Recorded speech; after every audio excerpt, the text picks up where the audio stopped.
রাশিয়ার পূর্ব উপকূলে ৮.৮ মাত্রার শক্তিশালী ভূমিকম্পের প্রভাবে জাপানেও সুনামি সতর্কতা জারি করা হয়েছে।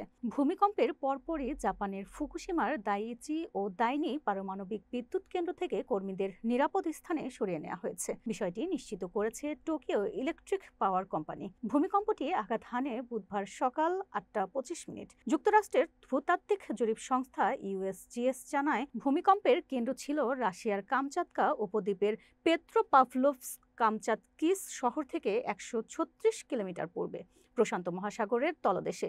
প্রথমে ভূমিকম্পের মাত্রা ৮.০ বলে জানানো হলেও পরে তা সংশোধন করে ৮.৮ করা হয়। জাপানের উত্তরাঞ্চলের হোক্কাইডো উপকূলে ইতোমধ্যে সুনামির ঢেউ পৌঁছেছে বলে জানিয়েছেন স্থানীয় সংবাদ মাধ্যম।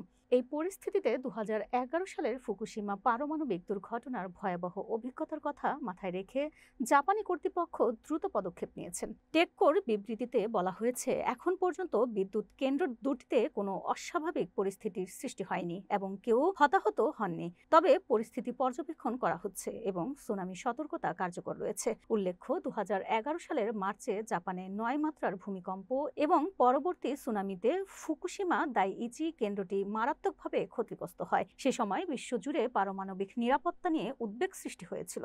বর্তমানে কোনো বিপর্যয় না ঘটলেও সংশ্লিষ্ট কর্তৃপক্ষগুলো সর্বোচ্চ সতর্কতা অবলম্বন করছে এবং জনগণকে নিরাপদে থাকার পরামর্শ দিচ্ছে। এই প্রাকৃতিক দুর্যোগের পরিস্থিতি গভীরভাবে পর্যবেক্ষণ করা হচ্ছে।